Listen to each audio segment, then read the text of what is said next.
Greetings, everybody.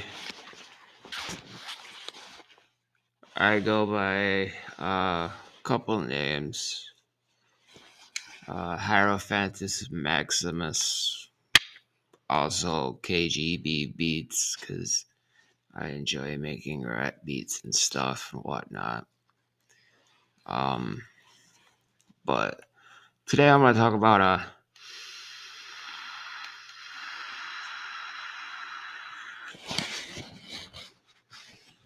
some shit that I've been noticing online. It's really been freaking irritating the heck out of me. And it's, you scroll through these live feeds and you see these crazy freaking people on there that are like totally, I don't know, they're doing tarot readings and they're just pulling random shit, making stuff up.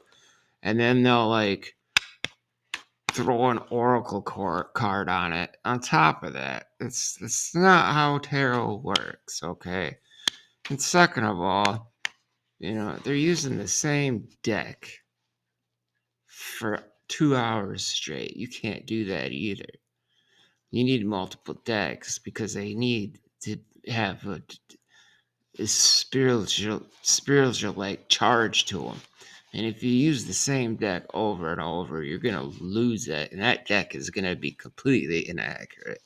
I mean, they're reading them inaccurate anyways as it is, but I'm saying, you need multiple decks to do a good.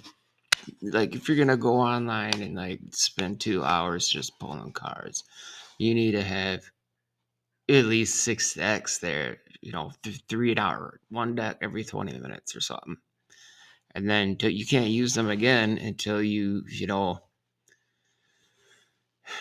recharge them, cleanse them, that kind of stuff, right? Yeah, okay. So, right on. I got this, I think it's called the Radiant Wise deck. And yeah, I edged it. I think it looks cool.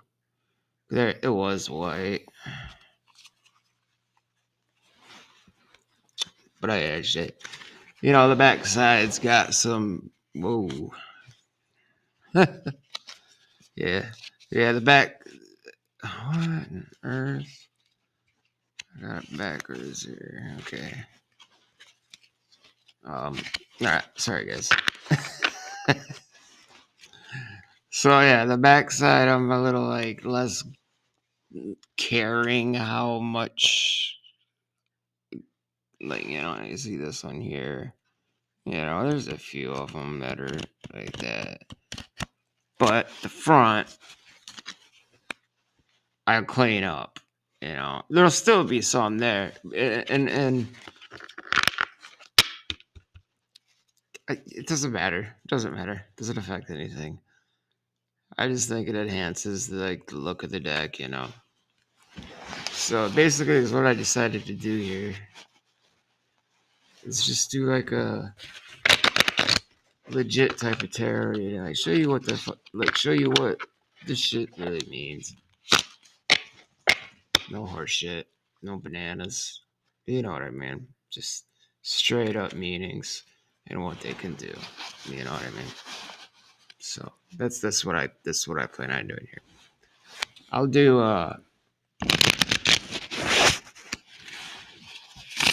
probably just basic readings. I'll do a few. I will. In fact, I want to show you. I got one of these new AI computers, and it's got something called AI companion, and it's local. So if you're a nerd like me, and if you even ever heard of Anna's Archives, you can give them a $20 Amazon card, and you get 3 months of unlimited download, unlimited, pretty much fast downloads of practically any book you can imagine. Now, I'm talking.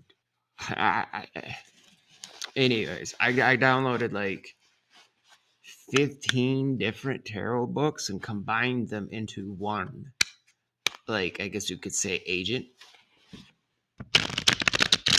So that way I can say, this is the reading I'm doing, these are the cards I pulled, and this is the spread, and here's my question.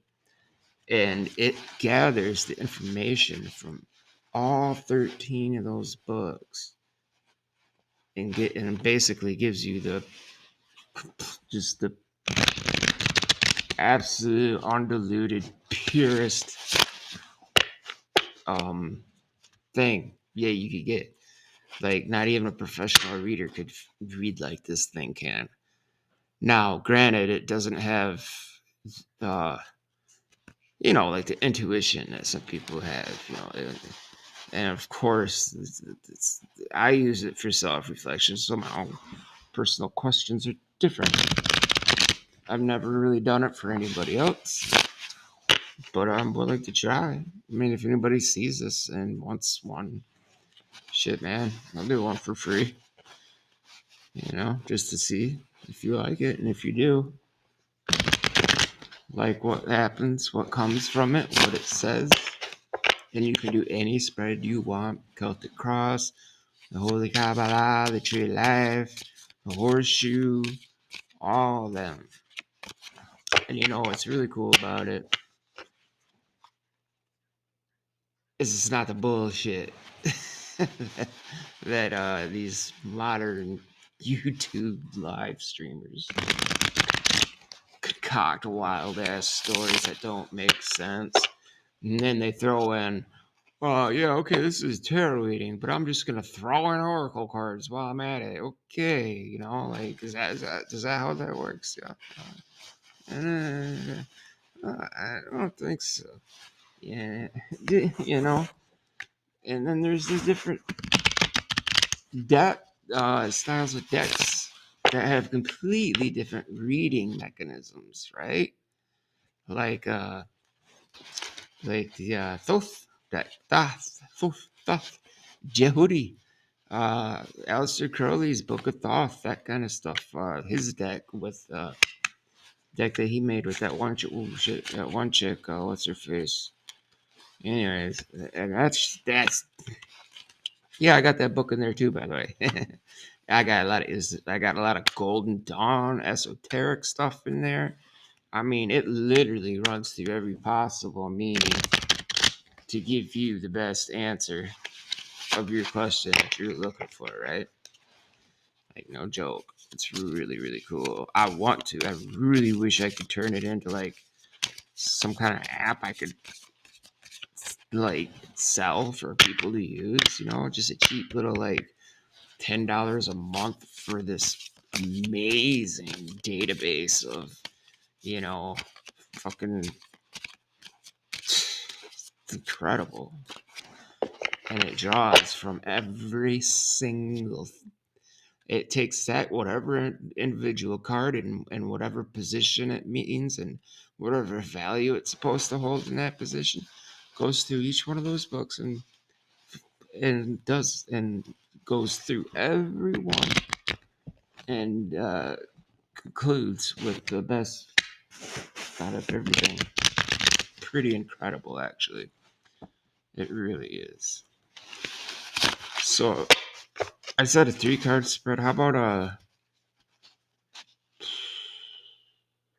we could do like a 5-card, like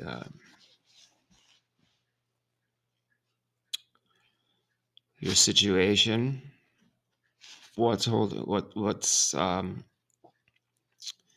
you back, uh what's your next step, maybe it would be 3, um hidden influences, positive or negative, could be 4, and the outcome, it could be 5. Okay, so let's just do that. I'm gonna get this one more shuffle. I've been shuffling this stuff for a while, even before I got on here, because, like I said, you need to charge them, and they need to be fresh. I mean, I know all these people online. They probably got like 15, 20 tarot decks just like me.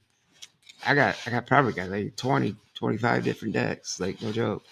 And I got all everything on every one of them, you know. So and I studied it. I learned it like proper, not just like making shit up because the picture, you know, it says looks like something like I don't know how they do it, whatever.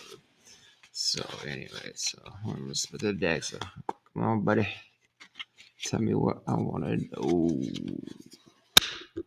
So what's the question? Dude? Pass. Um, what kind of outcome will my day be like tomorrow or your day? Let's see that. How's that? Okay. And I don't do reversals, by the way, because I just don't think you should. So card number one. It's a nice one. It's Ace of Pentacles. Oh boy. Card number two. Two of Pentacles. Card number three. We got Temperance. Key number 14. Or just Major Arcana 14. I'm going to do a little bit of this. The last two.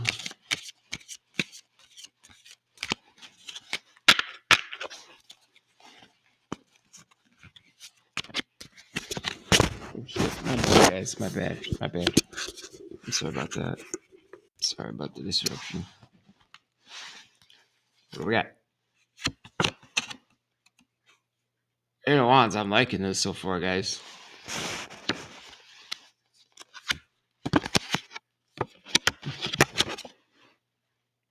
What do we got? Yeah. So, like, what would some crazy person online say about this, right? Because they do say some things are correct. You know what I mean? Um, they'd be like, "Yo, you got the Ace of Pentacles. You got a good possible. Watch out for your in your future. I'm not sure exactly the timeline for the Ace of Pentacles, but you may be becoming some sort of material possession. Like it could be like anything from like an unfortunate inheritance, or like maybe you invested in some like Bitcoin or some kind of crypto and it went pop, or maybe that's the ace is the one that gave you the idea to do that, right? So then you get the two of pentacles, right? He's juggling them suckers forever, for like, because he's got that infinity sign there. So it could be a very hectic type of job, man. Like whatever idea you came up with, it's kind of working because you got the two, right? And he's juggling it up, and you got to read the symbolism in these cards. Look at the waves in the background. Those ships are being tossed around. It's just turmoil, right? This guy is kind of peaceful all about it, but you got to see that it's that infinity sign. It means there's no way. And he's got to find a way out, figure something out to get the heck out of there, right? So then you got the temperance. What's that? Temperance, right? Do you guys know your alchemy? Kabbalistic parts of this kind of stuff? Okay, well, temperance is you found your balance. Find your balance. And that's really good because that shit was getting hectic, obviously. you just jug it away forever. Like, what the heck? It's a great idea, but it's just way more than you bit off more than you could chew, right? So then you get this temperance coming in here saying, all right, it's something happened and you found a way to temper it out. Temperament, right? You could have good temperament, bad temperament. There's those kinds of temperaments. You temper metals when you're like forging swords and knives. That's called temperament, and that's makes it stronger. All right, so maybe this temperament is, you found a way, because of the next card is why I'm saying this, is you found a way to temper it out to make it a consistent workflow. And it's about, you did it a good job because you got this, man. So you got a good job. At first it was hard and you were juggling it and you have a really hard time. You got that temperament card that cooled it down. You somehow, maybe someone helped you. Who knows how it happened, but it happened. And it tempered it out for you. So it made it more handleable. And then the Eight of Wands obviously is a good card because that means all them three cards together, whatever you did, man, it's working, it's moving, it's great idea, it's fine, man, it's good. This one, the High Priestess, the first fifth card. I don't know what your idea was, but yeah, it's that's to pay it off, man. Maybe you're an author and you decided in the beginning to write maybe a book on spirituality of some kind or something. And then you got into the weeds over your head and you were like, oh shit, what do I do? Right. And then, temperament came in, cooled it down, made for you, made you realize a way that you could do it, like bam. And so now it's being done. And then this idea is coming to fruition in a good way because, this is the second key. And two, right? To numerology. There's a lot of stuff to this, and that's what these people don't really understand in these online readings about the numerology, the colors, the symbolism, the moon, the astrological. Like you got, this is a moon, right? This is a moon. She's got a moon in her head. Look at all those pomegranates. She is the middle way, right? Look at this as a tree of life, where these are the outside pillars, and right in the center in her head, look at where that would be. That would be Da'ath. And you know what Da'ath is? It's like superior knowledge, right? So it's good. It's good. And she represents mystery and consciousness and like deeper spiritual insights and and intuition. So like, I don't know what you're writing, but if that's what it is, or whatever you're doing. It's not what I'm doing, actually. I am writing, so it is kind of coincidental. I'm writing a fiction novel, actually, about a young man whose father died, and all of his family members, his brothers, his sisters, his, whatever, they were all left. Like, one was left all the property, one was left all the livestock. Oh, yeah, by the way, because it's going to take place back in, like, probably like 100, 200 AD, after death.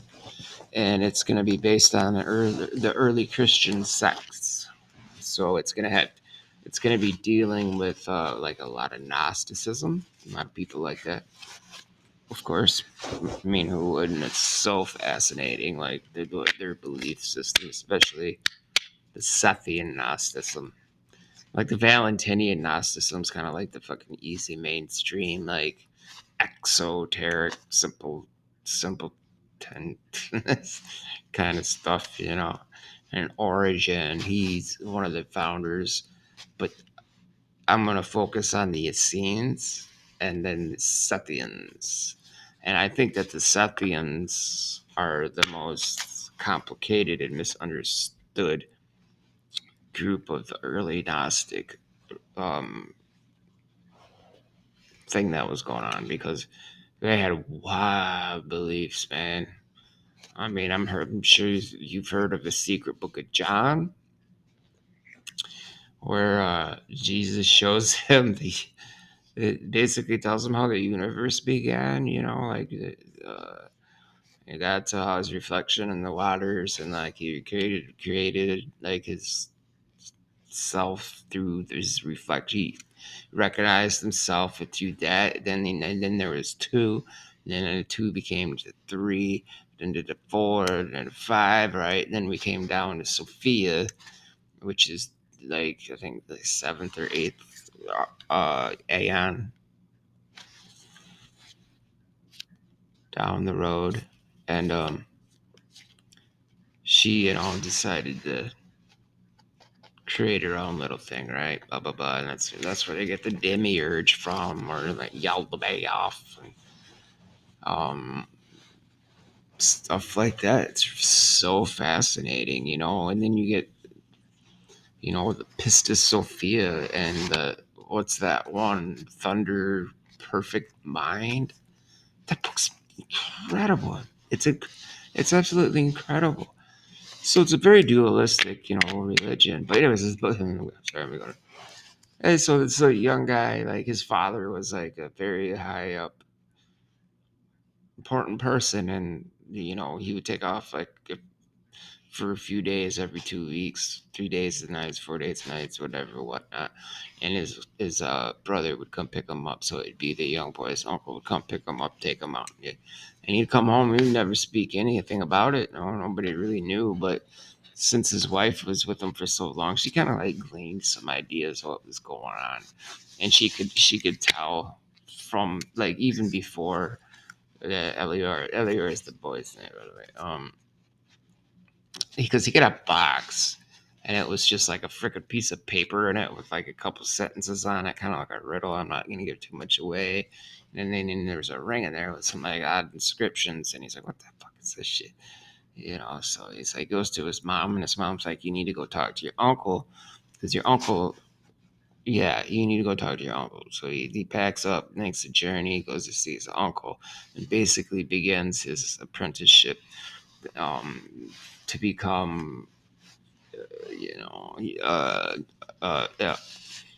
to become like an adapter, an initiate from because he's a neophyte. He knows nothing. You know what I mean? So it's gonna cover, and I'm gonna use a lot of historical, like true things in it as much as I possibly can. And I'm really excited about it. I hope you guys are too. I mean, you guys probably didn't see this, but I've been, but it's freaking tarot. This is the Radiant Wise deck. It's just simple reproduction. I mean, look at the chariot. It's the same damn thing. Got the lingam. Most people don't know what that means, but yeah. I'll come back on here though and do some stuff like with some different decks, and I'll show you like I'll record a screen thing where I can show you this incredible freaking AI analyzer tarot reading app that I made. It's awesome. But until then, I want you all to stay safe, be blessed, and please like and subscribe if you made it this far. I know I'm really scruffed right now. That's why I got this on, because I've been doing my hermit thing for for a while. So I need to clean myself up and get back out into the world and do this. This is what the hermit would be doing. He did his lonely, not necessarily lonely, but he did his self reflections and learnings, and then he came out with the lantern. He has the light. So I gotta shave up, get in shape, do that, and I'm really looking forward to it, because I'm telling you, I'm gonna call out so many of these fake tarot readers, and I want you guys to stay tuned to see this. I know this is a new channel, but I'm gonna do some cool stuff on it, and I think it's gonna grow. I really do, because it's not just gonna be about tarot. It's not just gonna be about tearing down these false tarot people, and it's not just gonna be about blah blah blah. What the all this. Oh god damn, man, my back is killing me. Sorry about that. I had Oh man, I had a couple books, I was gonna read passages from, but I can't. I thought I laid them right next to me. But one was Hermetic Magic, the Papyrus of Ani, and it's a Hermetic type of thing. I was gonna read some stuff from that, and then there's another thing that, of course, everyone is interested in, and it's called the Chronovisor. Do you know what the Chronovisor is? Supposedly, the Vatican has a device that can take pictures of the past. They saw Jesus' resurrection, and they took a picture of it, and they posted it. It's in the book. I'm gonna read it, and I'm gonna show you. You'll be excited to see this. Yeah, heck yeah. So stay tuned, subscribe, and like, please. I mean, I'm not trying to like be out super big or nothing, but I mean, it'd be cool to get enough to get like monetized or something. Actually, make a little bit of money out of this little doodad, right? I mean, that's kind of what most people are trying to do. So how about this? If you like and subscribe to me, I'll like and subscribe to you next. Is that a deal, or is that that's a great deal? So if I see in that you signed up, or I mean you subscribed and you like my videos, I will go into you look in your account and I will like your videos and I will subscribe to you. 50. You can't beat that. So I go by this channel as Hierophantus Maximus, but I go by KGB. KGB Eats, like I said. My real name is Keith, actually. So, yeah, Hierophantus Maximus. Like and subscribe. And come on back, baby. I love you guys. Stay well, healthy, and happy. Till next time. Peace out.